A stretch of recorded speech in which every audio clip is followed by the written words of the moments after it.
De l'addiction à la drogue, à l'ivresse du Saint-Esprit, marquée par l'édification des ministères de dimension internationale portés sur l'évangélisation, notre invité a absolument tout connu. Sa vie est le reflet de l'amour manifesté par Jésus-Christ, notre Sauveur, devenu aussi notre Seigneur. Né le 1er février 1957 à Dimbokro, dans le centre de la Côte d'Ivoire, il est marié à Madame Angèle Conan. Tous deux sont parents de 4 merveilleux enfants et grands-parents de 5 petits-fils. Ce soir, nous avons l'immense honneur de recevoir le président et fondateur de la Mission internationale pour l'évangélisation et l'équipement ecclésiastique, en abrégé MIEE, NES. Révérend pasteur, bonsoir et merci d'avoir accepté l'invitation de Miracle TV+. Bonsoir. Votre vie se déroule à Dimbokro. Oui. Je propose donc que nous allions tout de suite dans cette partie de la Côte d'Ivoire pour en tirer les meilleurs et les pires souvenirs de votre enfance. Amen. Vraiment, je suis dans la joie cet après-midi. Je voudrais saluer tous les téléspectateurs et que Dieu vous bénisse. C'est Amen. vraiment pour moi une joie de pouvoir vous recevoir. Je dis merci n'est-ce pas, au fondateur de Miracle TV+. Miracle TV+, C'est cela. le bishop Ouattara, Mohamed Idriss, qui me donne ce privilège de pouvoir parler un peu de mon parcours. Et je voudrais aussi vous remercier, toute l'équipe qui est là cet après-midi. C'est vrai, je suis, comme vous venez de l'introduire, né à Dimbokro, une très belle ville, qui m'a vu naître dans les années 57, où j'ai fait mon parcours scolaire. Et à un certain moment, à partir de 17 ans, j'ai été même je suis né dans une famille d'abord chrétienne, n'est-ce pas, chrétienne, mais catholique. Et j'ai même été enfant de cœur. J'étais comme papa, enfin prêtre qui nous encadrait, l'abbé Kakou Alfred, où j'ai été baptisé, confirmé le 28 mai 1961 comme enfant. Et j'ai connu aussi, j'ai reçu des enseignements aussi religieux, ce qui n'était pas mal. Mais je suis resté là pendant plusieurs années. J'ai même été enfant de cœur. J'ai eu des amis, on était tous enfants de cœur. J'avais même senti l'appel où je devais même aller au séminaire pour une formation. Mais à cette époque-là, les choses étaient difficiles. Il fallait de l'argent. Je n'étais pas né aussi dans une famille qui avait aussi les moyens. Et puis, il faut reconnaître que tout n'était pas facile à notre époque. C'est ainsi que j'étais là, je servais la messe. J'étais même à la mission avec les prêtres, catholiques avec les prêtres, je dormais là. Mais à un moment donné, j'avais dévié avec la drogue. Je n'ai pas pu vraiment faire les études comme il se devait. Dans un groupe de, enfin je ne peux pas dire d'enfants, de jeunes gens, c'était quoi? La délinquance. Et à un moment donné, même dans la ville, j'avais presque déjà 15 ans, on ne pouvait pas vraiment me supporter. Hein. On était vraiment des vrais voyous. Il y avait un surnom que je n'aime pas, n'est-ce pas, prononcer. On m'appelait Kofi d'Angers. Et à chaque fois que j'y arrivais, c'était la bagarre dans les quartiers. Tous les gens de ma génération, je pourrais dire qu'ils me connaissent. Et je me suis adonné aussi à la drogue. On avait ce groupe. Mon quartier même, c'est Komikro. Et on s'est mis dedans. Ça fait que je n'ai pas pu poursuivre les études. Ça m'a mis carrément à part. Donc, à 17 ans, ça n'allait pas du tout. Je ne pouvais plus aller à l'école. Et voilà que je vais me rendre dans le nord à faire Kessé Dougou. Dans les années 74, pour aller chercher du travail moi-même. Pardonnez-moi de vous couper, avant de parler de cette partie de votre vie avec Sédougou, oui. Restons un petit peu à Dimbokro. Entre 16 ans et 17 ans, vous êtes partagé entre ce service, merveilleux d'ailleurs, à l'église donc catholique, vous êtes servant de messe, mais vous êtes aussi, dans le même temps, un petit peu comme tiraillé par cette folie de l'adolescence.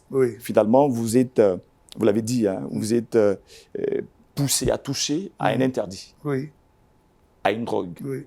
Et ça devient une période assez difficile de votre enfance. Est-ce que cette période-là, vous la décrivez comme un moment de tiraillement? C'est-à-dire? Est-ce que vous décrivez cette période de votre vie entre le petit garçon servant de messe et celui qui, de temps en temps, touche à la drogue? Est-ce que vous vivez cela? Est-ce que vous le décrivez, cette partie-là? J'avais quitté l'église, je n'allais plus à l'église. J'étais plus dans le milieu chrétien. Sorti justement Oui, je suis sorti, carrément influencé par la drogue. On était avec un groupe d'amis et jusqu'à ce que, n'est-ce pas, je sentais le besoin, puisque je n'allais plus à l'école. J'ai senti le besoin quand même de m'occuper. C'est ainsi que je me suis rendu, parce que les parents eux-mêmes, ils n'ont pas démissionné. Mais vous savez, c'était difficile quelquefois, on sort, on ne rentre pas à la maison, on n'est pas là. Ils ne savent pas, ils ont fait tout ce qu'ils pouvaient faire. Parce qu'ils payaient nos études, mais on n'allait plus. On devait des élèves bichonnés, comme on le dit. Mais à un moment donné, j'ai senti vraiment le besoin de m'occuper moi-même. Donc c'est ainsi que je suis parti. J'avais besoin d'argent. Nous, en ce moment, bon, on ne voulait pas. Hein. Ce n'est pas là vraiment la délinquance, on agresse les gens. Non, non. Je suis allé faire que pour me chercher, comme on le dit, pour trouver du travail, faire quelque chose. Et quand je suis arrivé, j'ai trouvé vraiment, effectivement, du travail. Dans les années, je crois, dans les années 74 et 75, parce que c'est après 75 là que Dieu m'a appelé réellement. Donc, là-bas, j'ai trouvé un travail à la Seau de Sucre. D'accord. La Seau de Sucre, et ils venaient de construire ça, la première usine de sucre en Côte d'Ivoire. C'était dans les années 73. J'ai travaillé avec le numéro matricule 100 181.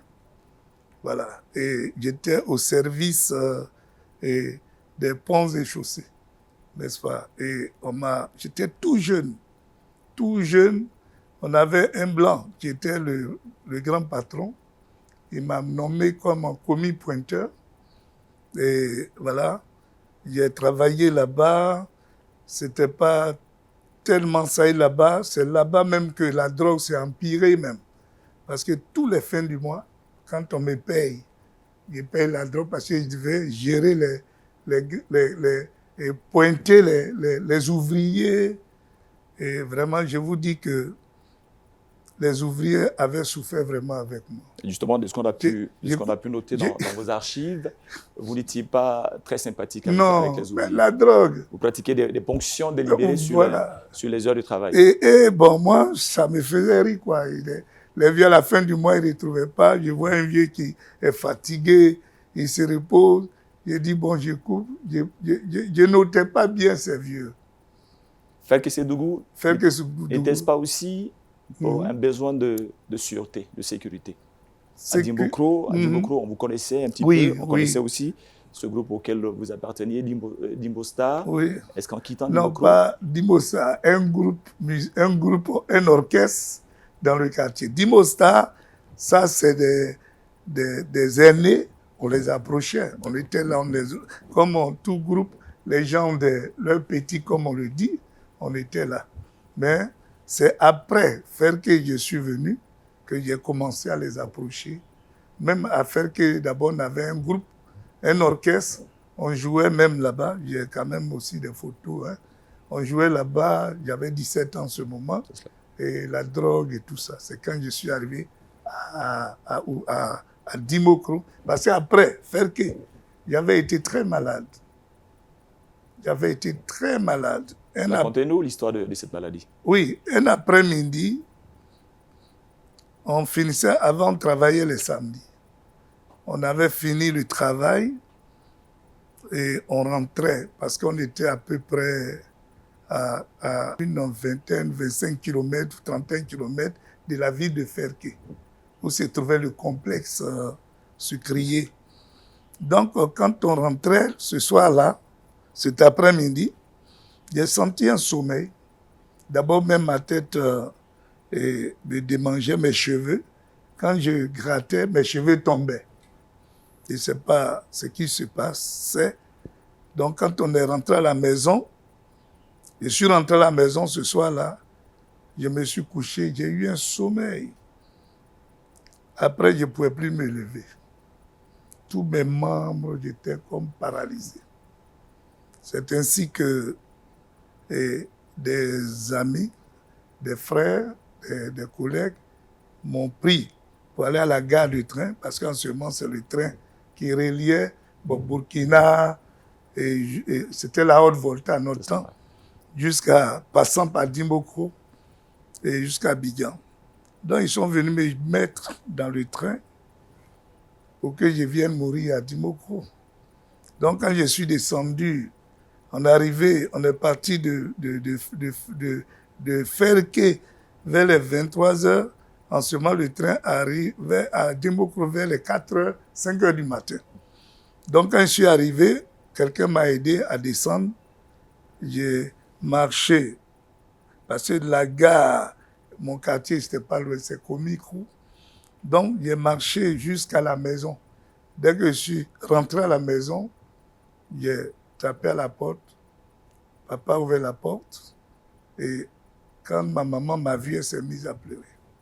Donc, je me suis couché, je suis rentré dans les pommes. Après, ils vont me raconter. D'abord, je ne pouvais pas respirer. Je ne me retrouvais pas. Mais il semble que, après ce que j'ai entendu, on m'a lancé un sort. Vous voyez, tous ces vieux que vous avez maltraité à oui, Ferké. moi, j'ai maltraité. On m'a lancé un sort, je devais mourir.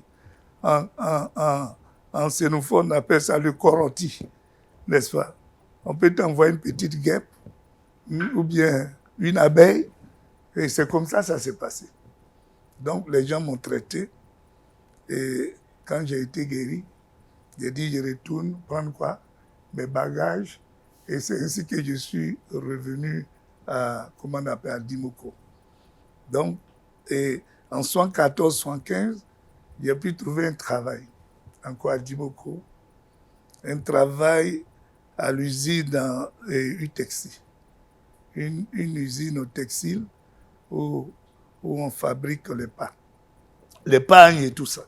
Donc, je suis venu, et c'est là, pendant que je travaillais, je vais faire la rencontre d'une jeune fille, mais je continuais toujours avec la drogue.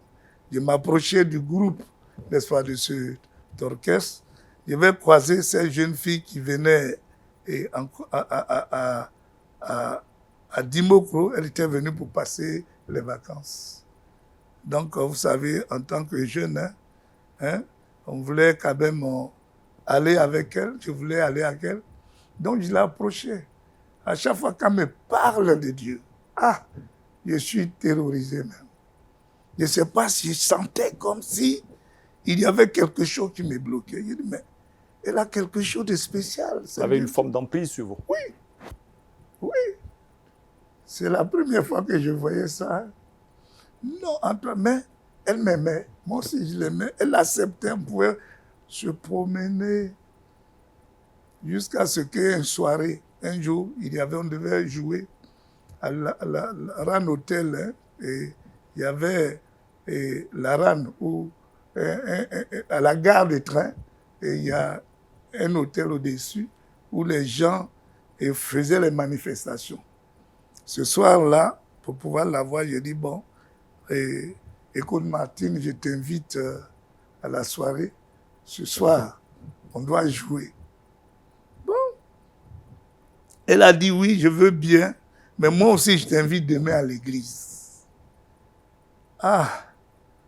Mais je préfère que tu te reposes parce que si tu vas jouer demain, tu ne pourras pas suivre le culte. J'ai dit, bon, je pourrais, mais toi aussi, il faudra venir.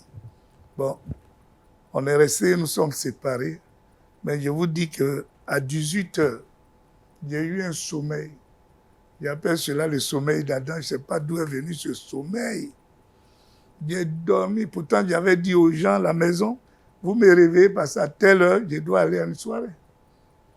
Et voilà que personne ne m'a réveillé. À 6 h du matin, je me suis réveillé. Et j'ai dit aux gens, je n'étais pas content. Pourquoi vous m'avez laissé dormir? Le lendemain, et le jour, là, c'était un dimanche matin, j'étais le premier à l'église parce que je voulais honorer le rendez-vous de Martine. Ce jour-là, le prédicateur qui est venu, il a vraiment prêché contre moi. Vraiment, c'est comme il me connaissait avant. Il a dit des choses. J'ai commencé à pleurer comme un gamin. Pleurer. Très bien. C'est une belle transition pour arriver à la deuxième partie de l'émission. On va garder cela en esprit. Je vous propose qu'on fasse un petit tour au niveau de la régie pour vous permettre de souffler. Je vois qu'il y a beaucoup d'émotions. On va donc souffler un petit peu. Ouais. On repart à la régie. On revient tout de suite pour la suite de cette émission.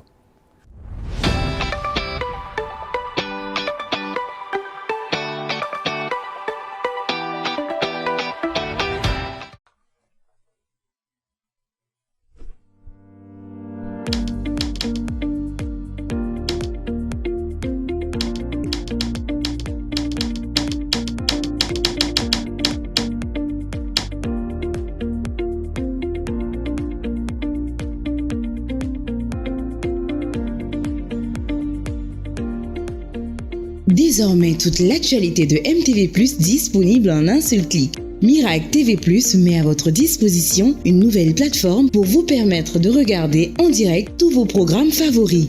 Revoir toutes vos vidéos à la demande, des temps de prière, de méditation, d'enseignement, de musique et toute l'actu de vos stars préférées. Laissez-vous transformer par tout le contenu conçu sur mesure pour vous. Connectez-vous vite sur www.miracle-tvplus.com.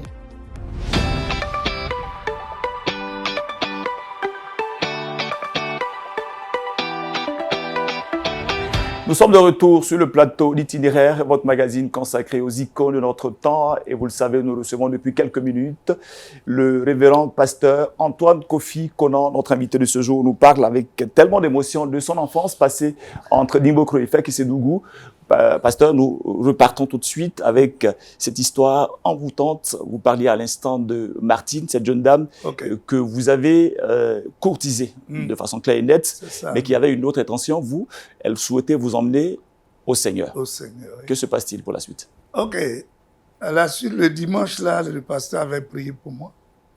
Et les vacances, il y a eu la rentrée, donc elle est venue sur Abidjan. Moi, je travaillais toujours à l'UTEXI, mais tout de suite, je ne suis pas allé à l'église. Je ne suis pas resté. En fait, je suis parti un dimanche pour honorer son invitation. Et c'est ainsi qu'on s'écrivait. À notre époque, il n'y avait pas de cellulaire. Donc, par la poste. Hein. Et un jour, je voulais tellement la voir. Je suis parti de Dimokro, je suis arrivé à Abidjan et prié à l'église des Assemblées de Dieu à Djamé.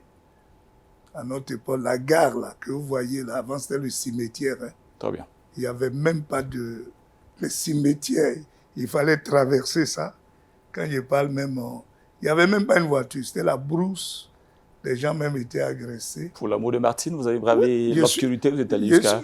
Je suis venu à Abidjan. Très bien, finalement, vous l'avez vu. Vous avez vu Martine. Oui, je l'ai vu en venant même. J'ai dit, puisqu'à chaque fois quand elle parle, je ne peux plus parler. Je ne sais pas la puissance de Dieu qui était sur elle. Donc, je me suis acheté une bouteille de whisky. Parce que ce jour-là, j'ai bien emballé dans la rue. Et puis, j'ai commencé à dire comme ça, quand elle va parler, je pourrais répondre. Je suis rentré à l'église Assemblée de Dieu à Djamé, vous voyez. Et en ce moment, il y avait le pasteur... Et Ouedraogo, il est encore là, ce vieux-là, il vit encore. Et puis, bon, je suis rentré à l'église. Je partais avec un ami, un collègue. Il lui a dit, bon, toi, tu es musulman, retourne. Je lui donne le reste de whisky là. Je rentre à l'église.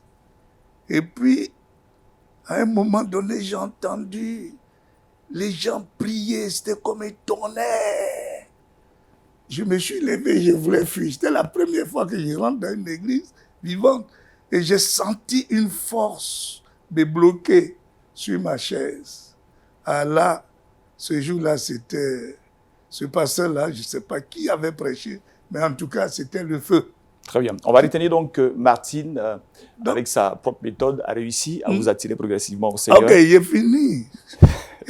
J'ai fini. Martine, sacrée Martine. Quand j'ai fini le culte, il y avait du monde. Hein? Et puis, Dieu l'a amené comme ça directement vers moi. Qu'est-ce que tu es, Antoine? Pourquoi tu pleures? Tout le temps, je ne pouvais même plus parler. C'est la première fois en sanglots. Et c'est ainsi que le pasteur là a prié pour moi. Comme je travaillais à Dimokro, il m'a orienté, n'est-ce pas, à l'église évangélique Sema. Il dit que parce qu'en ce moment, les églises n'étaient pas trop implantées partout. Hein. Les assemblées de Dieu, c'était juste au sud ici, même à Boaké et tout ça. Donc voilà comment ça s'est passé. Et c'est là que je vais donner ma vie au Seigneur. Maintenant, j'ai commencé à aller à l'église à Dimokro. Un jour, j'arrive, on demande, et ils ont fait l'annonce qu'ils voulaient avoir un guitariste. Mais je n'avais pas encore laissé la chose. Hein. Là, c'était la cigarette. On voulait avoir un guitariste. Bon, moi, je pensais qu'on devait avoir... Il y avait déjà un groupe et je venais jouer ma partition. Parce qu'il faisait un peu l'accompagnement et la basse. Et j'arrive, c'était moi qui devrais commencer le groupe musical. Constituer le groupe musical. Constituer, oui.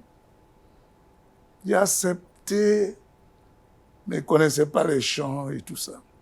Souvent, quand je viens, j'étais dans le milieu, les gens, cigarette sans, qui a fumé là.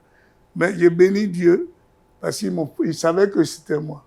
Ils ne m'ont pas condamné. Ils ne vous ont pas jugé. Ils ont prié pour moi. Et puis, un jour, je me suis mis devant Dieu parce que ça me gênait en fait. Tu arrives, on sait que j'ai prié, je demandais au Seigneur vraiment de m'aider. Et c'est comme ça que j'ai reçu ma délivrance. Délivrance, oui. Et j'ai dirigé ce bien groupe. l'expression délivrance. Ce groupe à l'église Sema de Dimokro. Et ce groupe qu'on appelle le Joyeux, n'est-ce pas? Donc voilà un peu comment je suis rentré. Et puis dans ce groupe, on avait un missionnaire, Roi Solvic, qui nous prenait, on allait dans les villages pour évangéliser.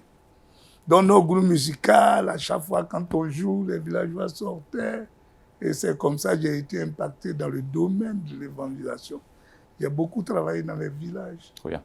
Ouais. Et là, puisqu'on parle de votre parcours, votre sacerdoce ministériel, dites-nous, qui est, j'imagine que ce n'est pas Martine, même si elle vous a attiré à l'évangile, qui est votre père dans la foi et qui est votre père spirituel? Ouais, c'est très important. Mon père spirituel. Commençons par le père dans la foi. À l'époque. Commençons par le père dans la foi, si vous voulez. Dans la foi, je dirais que vraiment celle qui m'a amené, c'est Martine. Ah, d'accord. Et les pasteurs ici m'ont mis en contact avec le pasteur de Dimokro, où je vous ai montré la carte. J'ai été bâti en 78. Déjà en 75, il avait commencé, n'est-ce pas? On partait dans les villages, on prêchait l'évangile. Donc, avant l'affaire père spirituel, je dirais que c'est ce pasteur même qui m'a baptisé, qui m'a encadré. Donc, avant, quand quelqu'un se donne au Seigneur, on l'envoyait directement à l'église, et puis c'est le pasteur. Voilà. Donc, voilà comment ça s'est passé. Comment il s'appelle cet homme de Dieu qui vous a donc encadré? Ah, attends, voilà la carte là, La régie permettra qu'on puisse jeter un œil sur cette mais lui, carte. il est décédé il y a longtemps. Hein? Bon, il y a Étienne, Kwadio Étienne, et puis il y a le missionnaire Solvig. Solvig, c'est les deux qui m'ont baptisé. Et lui, c'est celui qui nous encadrait. On allait un peu partout pour annoncer l'évangile, le missionnaire américain. Très bien. Donc, c'est Étienne. Saluons donc le souvenir de ces deux grands serviteurs de Dieu qui vous ont encadré et qui ont permis que vous soyez aujourd'hui cet homme de grande distinction sur le plan ministériel en Côte d'Ivoire, mais aussi en Afrique. Parlez-nous à présent des étapes intermédiaires entre ce contact, cet encadrement, et puis Martine, jusqu'à ce que vous preniez la décision de vous établir en tant que leader dans le domaine de l'évangélisation. Donc, mais Martine, après, c'était fini. C'était fini. Non, je suis d'accord. Je dis après Martine. Oui, Martine, après vous êtes encadré par oui. Donc, des anciens. Comme je disais, on faisait, comment on appelle, l'évangélisation. Et moi-même, j'ai travaillé encore à l'UTEXI. À un moment donné, j'ai senti vraiment l'appel de Dieu. Comment vous sentez cet appel? Quel est le déclic? Je me sens poussé à aller annoncer, gagner des âmes, leur faire connaître que ce Dieu est réel. Parce que ma vie, n'est-ce pas, il y a eu un changement. Je travaille à Dimoko. Tous ceux qui me voyaient dans la ville, on me traitait d'ailleurs de fou. On dit, on ne comprend plus Kofi Danger. Il est devenu fou. Il est devenu calme. Et puis, il parle de Dieu seulement. Je me souviens un jour, mon père a réuni mes frères et il leur a dit ceci. Ah, Kofi là, il parle trop de Dieu même maintenant. On ne le comprend plus. Même au travail, quand j'ai fini, je prends ma guitare dans les cours, je prêche dans les cours, j'arrive, je joue.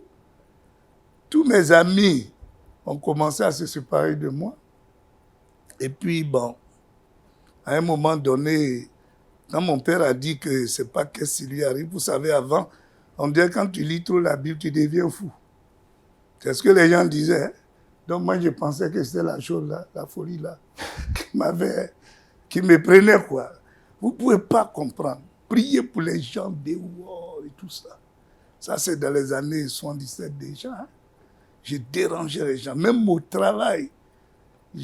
Quand je recevais, au lieu d'acheter la drogue maintenant, je commandais de la littérature de T.L. Osborne. Hein? Je recevais, je commandais Cœur de l'homme, je distribuais.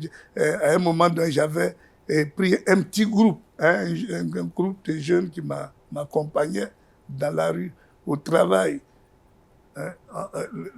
L'usine était dirigée par des Japonais. Quelquefois, on m'a pris en train de parler de Dieu. Et c'est ainsi que j'ai cherché quand même à faire une formation aussi. Parce que je voulais rentrer à l'Institut biblique quand même pour me former pour faire ce travail. Le désir était tellement fort que quand je voulais laisser mon travail, ma mère m'a dit qu'elle n'était pas d'accord, il fallait qu'on coupe l'igname. Chez les Akans, la maman prend une moitié au coupé, c'est-à-dire c'est fini. C'est fini. J'ai dit, ok maman, on va couper pour le Seigneur. Elle s'est mise à pleurer. Elle dit, maintenant tu m'aimes plus et tout ça. C'est vrai, j'aimais beaucoup ma maman, mais pour les choses de Dieu, je ne sais pas, c'était plus fort que moi. C'est cela, ouais. C'était vraiment plus fort que moi. Donc c'est ainsi que je suis venu auprès du révérend Diéké Kofi Joseph, le premier président de l'église de Sema, de Côte d'Ivoire. Donc, auprès de lui, pour pouvoir me préparer. Parce que c'est très important. Et c'est lui vraiment qui a été vraiment mon mentor. Et quand je suis venu vers lui, il m'envoyait dans les villages. Parce qu'avant, on faisait plus la pratique. Et pour aller prêcher, pour fonder, et à créer des cellules. Les champs de mission, etc. Le champ de mission, voilà. Donc, c'est ainsi que j'ai servi à Saïwa, à Guibéroa, à Zialegrewa, Kosewa, n'est-ce pas, toute la région. Vous êtes chez moi, là. Ah, vous êtes dans ma région, là. C'est où ça? Zialegrewa. Ouais, Saïwa, ici. Bagban, toutes ces régions-là. Et puis, je prenais moto à vitesse à déboîter jusqu'à toutes ces régions. Donc, en 82, mon stage pratique a été conclu. On m'a envoyé à l'Institut biblique du Burkina et de la Haute-Volta en 82, à l'époque. Je suis allé faire 5 ans pour une formation, n'est-ce pas? Et quand j'ai fini, c'est ainsi que je suis venu en Côte d'Ivoire pour faire le travail. J'ai été ordonné, je voulais consacrer. Je suis rentré en 88, je me suis marié, n'est-ce pas? La maman. C'est une étape importante. Oui. Je vois que vous reprenez votre souffle. Oui, je me suis marié parce qu'à notre époque, là, trouver une femme, ce n'était pas facile. Hein.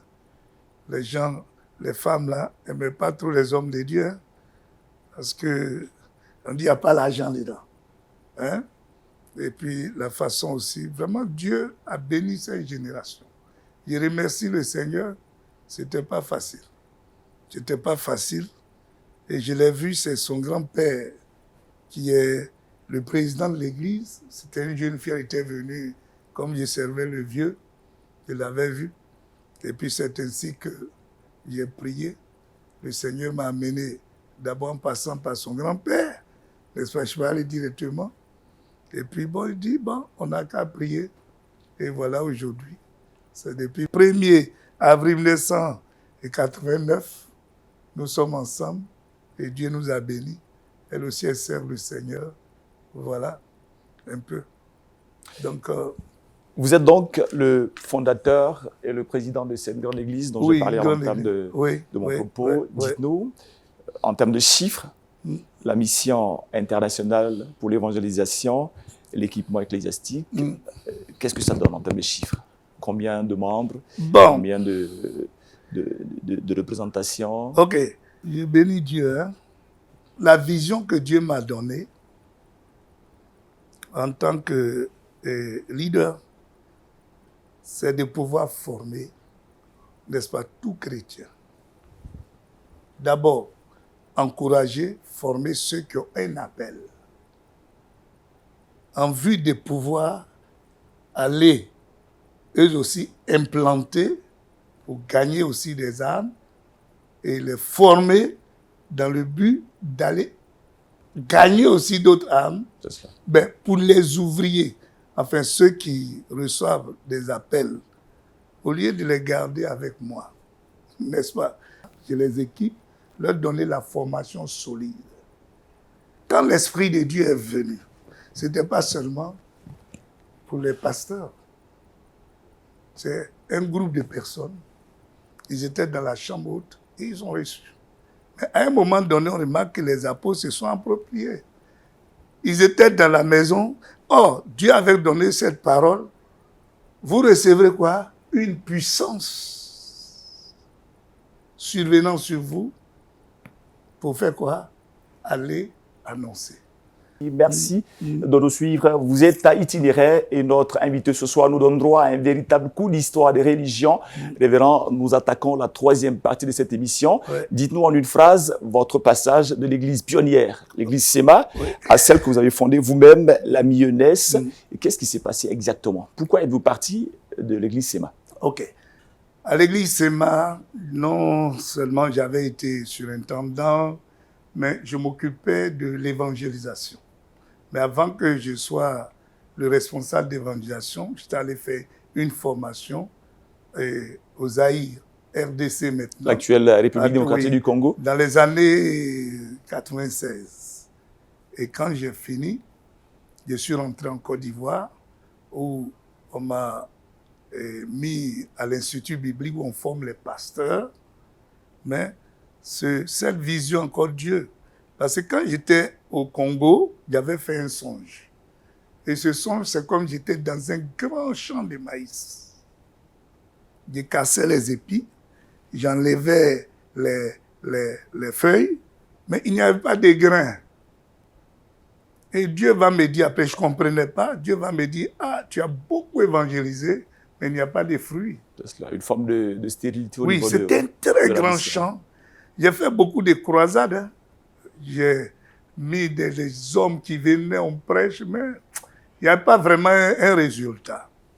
Et c'est ainsi que je vais comprendre, Dieu m'a demandé de partir. Mais je ne suis pas parti en cassant la baraque. Je suis allé trouver les responsables, n'est-ce pas? Et je fais part de ma vision. C'est ainsi que je suis arrivé ici à Abidjan avant 2000, 99, août 99. Quand je suis venu, j'ai béni Dieu pour cet homme de Dieu, pasteur Pangui Bernard. On était tous ensemble là-bas de l'autre côté, c'est un ami d'enfance. Avant, mais on s'est rencontrés en brousse pour prier, pour chercher l'Esprit de Dieu. Très bien. C'est lui qui m'a donné la main d'association, étant en Béthanie, n'est-ce pas? Et c'est là que j'ai connu aussi, j'ai fait la connaissance de du bishop. Et quand je suis arrivé, Dieu m'a demandé de venir. Mais premièrement, au début, il y a l'idée pour évangéliser, faire connaître et faire le travail au niveau de Béthanie. Quand je suis arrivé, j'ai vu que tous les pasteurs étaient autour de lui. J'ai dit, mais c'est pas normal. Hein, il faut qu'on les affecte dans les... Ah, bon. On a parlé de tout ça, mais c'est ainsi qu'on a commencé quand même à implanter un peu Béthanie. Mais après, j'ai compris que Dieu voulait que je forme des personnes des pour disciples, les envoyer, des disciples. À ramener donc sur les champs des missions. Et c'est ainsi que je vais commencer cette école. Avec tout ce que j'ai reçu au Congo, n'est-ce pas, l'école internationale d'évangélisation. En 1999, nous avons commencé l'école. Et il y a eu des gens aussi qui ont fini aujourd'hui. On parle des dames comme Minoge. Ça, c'est la première promotion. Il y a bien d'autres personnes encore aujourd'hui qui ont... Vraiment, Dieu les a bénis. Très bien. Et je vais commencer la première école ici en 1999, l'année où je suis arrivé. Et Dieu a béni, nous sommes à notre 26e promotion.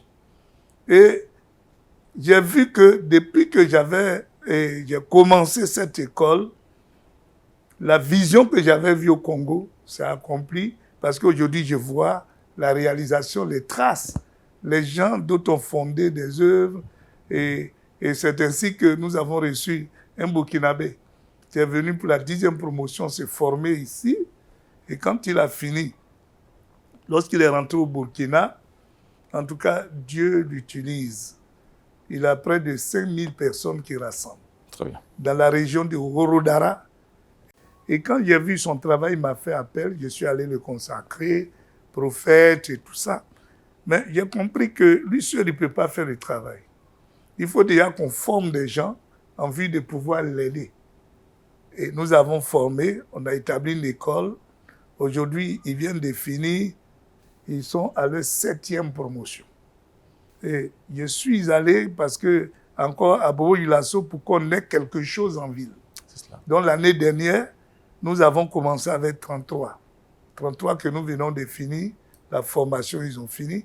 Donc, et aujourd'hui, ils sont aussi à l'œuvre. Ils s'apprêtent aussi pour en Guinée aussi. Très bien. On va donc retenir que vous êtes finalement un spécialiste de la formation. Cet appel que vous avez reçu du Seigneur, Oui. c'est à la fois l'expansion de l'évangile, mais c'est aussi la formation. Oui. Ici, en Côte d'Ivoire, à Abidjan précisément, vous êtes à votre 26e promotion de ministres formés. Oui. Et plus de 400 personnes au total qui travaillent, qui sont établies dans le monde et qui servent avec une grande efficacité pour le royaume de notre Seigneur Jésus-Christ. Vous êtes également auteur, écrivain. Oui. Je sors tout de suite ce bouquin que je brandis face à cette caméra. Ici est consigné un véritable témoignage. C'est l'histoire de votre vie. En une phrase, comment vous est venue l'inspiration de faire ce livre? Bon, je voulais laisser quand même quelque chose. Les paroles s'envolent, Les écrits restent. les écrits restent. L'intitulé, c'est « Le Le drogué est devenu pasteur ». Devenu. C'est le résumé de votre histoire, Mon de histoire. votre idylle avec le Seigneur. Ok. Il vous a pris très bas Oui. et là, vous êtes au sommet. Oui, On peut le dire ainsi. c'est ça. C'est ça. Il m'a pris vraiment très, très, très bas. Comme il dit, prend, n'est-ce pas, dans le fumier, hein, pour te faire asseoir à la place des grands. Alors, je vais Là où reprendre ce je livre. suis Je vois sorti. qu'il y a beaucoup d'émotions. Je vais reprendre Ah oui, ce là où livre. je suis sorti. On va poursuivre cette émission. Là où Dieu m'a pris. On a besoin que vous restiez Ah, totalement zen. Et je vais évoquer un autre souvenir, un Oui. peu plus gai. oui, Dans mon esprit, Mm. c'est un surnom que je vais évoquer. oui. Vous connaissez forcément l'histoire derrière ce surnom. Mhm. Quand je dis Momo, qu'est-ce Oui. que ça évoque chez vous? Ah, je pense à Bishop Idriss Ouattara. Quelle histoire avec cet homme de Dieu? L'histoire, c'est que quand je suis arrivé en 99, je ne sais pas, la transition 2000, il venait de se faire baptiser. Je vous ai dit que j'ai été reçu ici par son père spirituel qui est le pasteur Bernard. On venait, mon premier culte, on venait de les baptiser. J'ai vu un jeune homme beaucoup agité, il était en blanc. Mais je sentais que Dieu voulait faire quelque chose. Chaque fois, je lui rappelle ça. Donc, quand je suis arrivé, on m'a présenté à l'église que l'évangéliste Antoine. Il y avait un groupe de jeunes. La plupart, ils sont venus ici à Yopougon, quand je commençais. Il y avait d'autres aujourd'hui qui sont en Europe. Et lui aussi, il venait. Mais je voyais ce zèle. Il était, je ne sais pas s'il venait d'avoir ce diplôme-là, le BTS, avec sa femme aujourd'hui. Il fut aussi, mon secrétaire, le secrétaire de la jeunesse, ici, avec moi. Ils étaient autour de moi. Surtout lui, il était vraiment collé. On voyageait quand j'allais faire les évangélisations. Il était toujours avec moi. Très bien. 26 ans plus tard, quel regard portez-vous aujourd'hui sur Bishop Ouattara Mohamed Idriss? Je bénis le Seigneur. Je bénis le Seigneur pour cet homme, pour sa vie. Hein. C'est pas... En tout cas, il a été à mes côtés. J'ai vu l'homme et je connais l'homme. C'est pourquoi, vous voyez, quand j'ai le temps, je fais des croisades. Je fais tout pour aller assister. Parce qu'il est vrai. Je dis quoi? Il est vrai. Je crois que c'est une bénédiction que Dieu a donnée à la Côte d'Ivoire. Non seulement la Côte d'Ivoire, mais l'Afrique et même le monde. Dieu le connaît. Il est vrai. Notre émission également, elle est vraie. Oui. Ce magazine itinéraire, il est vrai. Oui. Il obéit à un conducteur. Il tient dans un timing. Oui. Poursuivons donc avec cette avant-dernière question. Vous, en tant que pionnier, révérend pasteur, quel regard portez-vous aujourd'hui sur l'Église évangélique en Côte d'Ivoire? Je vois qu'il y a un réveil. Il y a vraiment un réveil. Et beaucoup de gens, de jeunes surtout, que Dieu appelle. Dieu a appelé, ou Dieu continue d'appeler. Et aujourd'hui, l'évangile, un peu partout, est prêché. Dans les années dont je parle, ce n'était pas facile. Les gens n'acceptaient. Les gens sont devenus réceptifs. Ce n'est pas comme avant. Seulement, ce que je vois au niveau des serviteurs de Dieu, les jeunes ont besoin vraiment de mentors. Vraiment de mentors. Chacun se lève, il se donne un titre comme il veut. On ne peut plus les reprendre. Voilà, c'est pourquoi il y a un peu de désordre. Toucher là à l'encadrement, à la paternité spirituelle, voilà, ces choses-là. C'est ça. Même quand ils ont des pères, demain, ils prennent un autre père, quelqu'un. Or, à notre temps, hein, même au temps même du bishop, il a eu quelqu'un pour l'encadrer, le pasteur Bernard. Qui l'encadre aujourd'hui encore. Qui l'encadre encore aujourd'hui, quand il y a des choses, ils viennent. Même avec moi, on a des moments d'échange aussi, de prière. Mais aujourd'hui, c'est difficile de demander à un jeune, ou bien de dire à un jeune que je suis son père. Demande au jeune, qui est ton père? C'est difficile au niveau même, dans le travail. Il y a souvent beaucoup de désordre quand même. Parce qu'ils sont sans référence. Ils n'ont pas d'encadreur, de mentor, quelqu'un qui peut les aider. Ils ne sont pas prêts aussi à accepter. Certains ne sont pas prêts à accepter les reproches. Nous, on a des vieux qui nous ont repris. Et aujourd'hui, ça nous aide dans ce travail-là. Mon dernier mot, je voulais encourager tous les ministres de Dieu vivant en Côte d'Ivoire, en Afrique, dans le monde. Le Seigneur nous a donné cet ordre et ce commandement d'aller partout et d'annoncer la bonne nouvelle. Et cette bonne nouvelle, c'est que les âmes soient sauvées pour éviter l'enfer.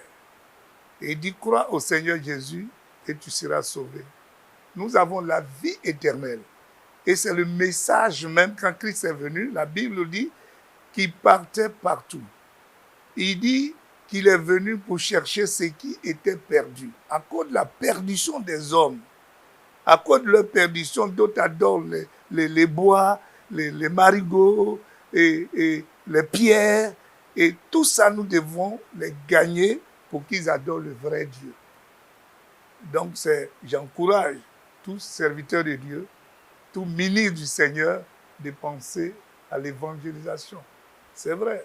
Aujourd'hui, on prophétise, on peut dire aux gens, tu vas vivre là, tu vas te marier, mais c'est des choses un peu de la terre. Nous avons besoin de cela, ces choses.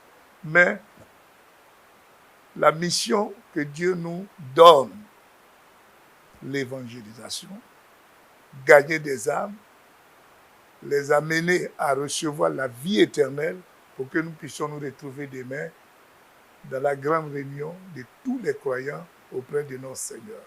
Soyez bénis au nom de Jésus. Amen. En préparant cette émission, vous m'avez confié, vous m'avez rappelé évidemment votre expérience de musicien.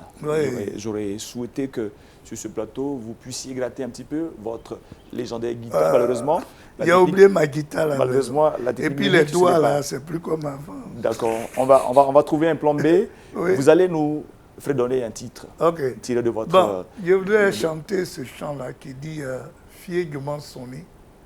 Le Seigneur Jésus m'a dit, la moisson est grande, mais il y a peu d'ouvriers. Prions le Maître d'envoyer des ouvriers à sa vigne. Voilà, dans sa vigne, dans le champ. Fier du mensonnier, fier du mensonnier. Dieu m'a dit, frère, moi, ma souma, mais c'est Jésus-Christ, mon souma, mais bang, souma, mais c'est Jésus-Christ, mon souma, mais bang. C'est avec cette belle chanson que je considère comme une action de grâce au Seigneur Jésus-Christ pour l'ensemble de son impact sur la vie de notre invité, le révérend pasteur Antoine Kofi Conan. Ça a été un privilège de l'avoir sur ce plateau. Merci à vous tous de votre fidélité. Vous étiez ce soir plusieurs millions à nous suivre en Côte d'Ivoire, mais aussi partout en Afrique. Merci aux équipes en régie qui sont sous la coupole de l'immense Béni Akrou, Georges Tano. Excellent le programme à tous et à toutes sur MTV+. Vous le savez, c'est la télé qui transforme. Bonsoir.